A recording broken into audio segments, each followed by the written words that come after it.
What's up, YouTube? I'm back again with another video.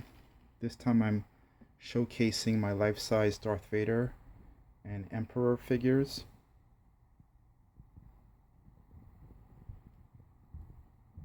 I started building Vader back in 2004 when I first picked up this Chris King Empire Strikes Back helmet. For those not in the know, C King did a run of cleaned up Dom Post Deluxe helmets.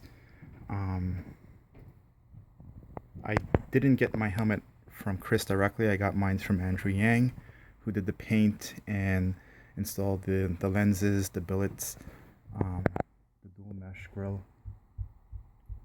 Around the same time, I picked up Portamax chest armor. And I think by today's standards, I haven't been active in the prop community for a long time. But these aren't the best parts you can get nowadays. I'm sure there's stuff that's more screen accurate. The soft parts, the leather suit, it's actually not leather, it's pleather, was by Custard Kitty. And this is a two-piece suit, as opposed to the three-piece suits that you find now. She did offer these to spec, or what she called Prouse-sized. Whether I chose the Prouse-size suit because I knew I wanted to build a 7-foot tall statue. The outer robe and inner robe was a set made by an artist in Brazil. His name escapes me at the moment, but it's a thick cape and inner robe, dual layered, leather collar, pleated inner robe. And this guy, he also offered these to spec or Prouse-sized. The gloves are from someone on the RPF. I don't remember who made them, but those were leather. The Codpiece I picked up in 2006 from Doug Torrey, Artisan Props. This is also real leather, and you can see the intricate stitching. This one was had an imperfection in it. There it is. And I picked it up on the cheap because of so much of it, with the figure being covered by the robes and the inner robe. The saber, the lightsaber is an MPP replica by Larry Larbell, and I featured this build on another video, my Star Wars weapons, blasters, and lightsabers. At the time, and I don't know if that still holds true, with master replicas and EFX on the scene, but that saber, that MPP replica was the very best you could get. I don't think Larry's active in the prop community anymore either. The belt, now this is a mishmash of parts. I wanted to do an Empire Strikes Back Vader, but I do have an incorrect belt. This is a New Hope belt,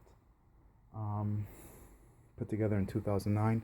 The belt buckle is Russ Rep, all metal. The belt boxes are Vader Dave's. They're weathered to look like the New Hope belt. On a real leather band. The chest box is also by Doug Torrey, Artisan Props, who did the COD. And at the time, again, this was the best chest box you can get, the most accurate. These are metal coin slots, metal rods, and both the belt and the chest box do light up. I just don't have batteries in them right now. The boots I picked up from Caboose on eBay. I picked these and a set of Stormtrooper boots off of Caboose on eBay, and that was back in 2007 or so. The shins are ABS. Don't remember who I picked these up from.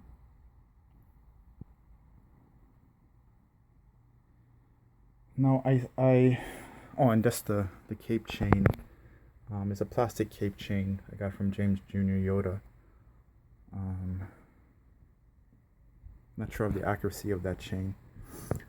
I originally had this suit on a 6'3" mannequin that I kind of customized. Was never very happy with it because the height wasn't where I wanted it to be, and the suit kind of folded in on itself because while it's built for like a 7-foot tall mannequin, it was on a 6'3" piece. So I took the suit and all the hard parts to Tom Spina Designs, who happens to, his studio is not too far from me, for them to do a custom mannequin, for me, pro size mannequin.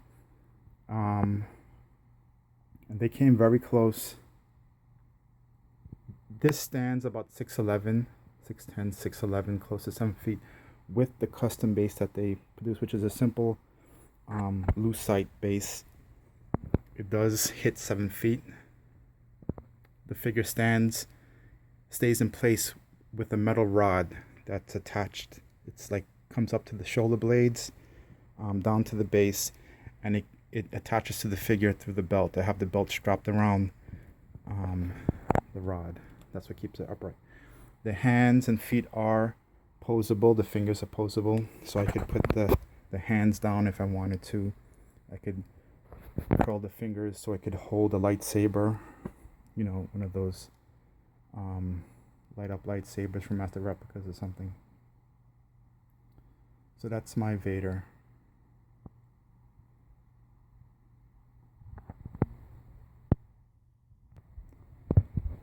Now the Emperor wasn't something I set out to build.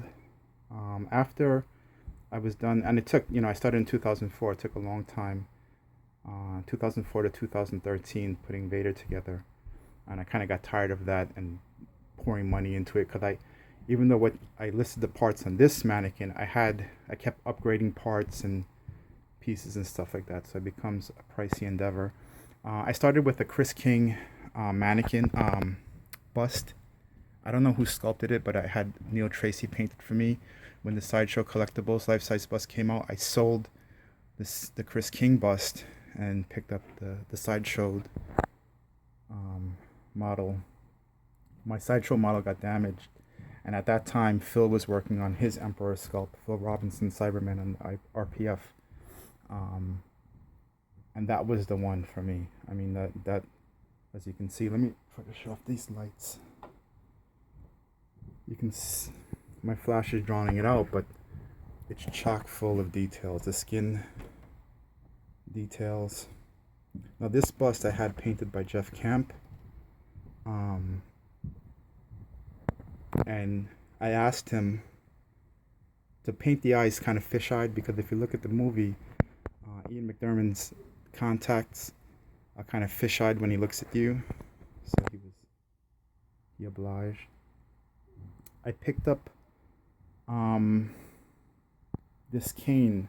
It's a Gun Catella cane, Emperor cane, from the RPF. I didn't get it exactly from him. I got it from JM3. And when I picked this up, that's when I decided, you know, maybe I do want to build a life-size Emperor. Contacted GA Props. We did these resin hands. Let me shut off the lights. I'm not getting the real detail on it.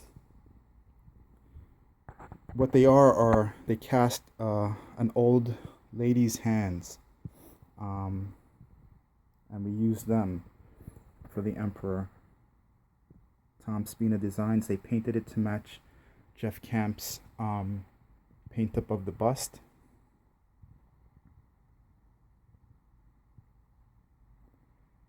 And the hands, the cane, I picked those all up, say around between 2008 2009. Almgren Studios, Jorn was doing a run of screen accurate robes and the outer robe and the inner cloak with the belt and everything. It has the weave pattern, so I picked those up from him. He's kind of slow when he does things, but he turned this around for me. in about 2 weeks. The clasp, I actually remember the sideshow Emperor kind of got damaged, so I chopped that thing up. I originally had the bust on the sideshow base, so when I decided to do the full figure, I just took the clasp from the sideshow one. I had one from eBay, but it didn't look too good. So right after Tom Spina, they did my life-size Emperor, Darth Vader, I went to them and asked them if they could build a custom mannequin for the Emperor. I liked that Vader had some posability to it, so I wanted to do something similar to for the Emperor. And what they did is, and I may be giving away their secret, is they took a dress form. It's one of those half busts from the waist, half mannequins from the waist up, and it has no arms and no head. And they attached the head, the bust to the form, did these arms that you could pose, attach the arms, the hands, and that's it. And they dressed it up. So this is just a dress form. Again, it's the head to the waist, and from the waist to the floor is just a pole. It has no legs or anything, but because the Emperor is wearing a cloak, there was really no need to build legs and, you know, try to get some pants and boots and stuff like that for this. And Tom was even able to replicate the hunch on the Emperor. Hopefully that comes out.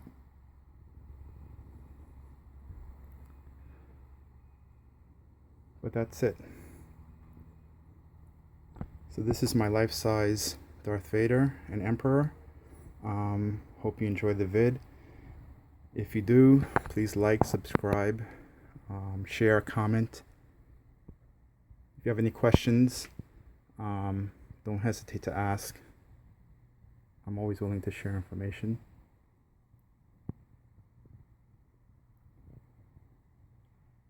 So I'll talk to you guys soon. Hope you enjoyed the vid.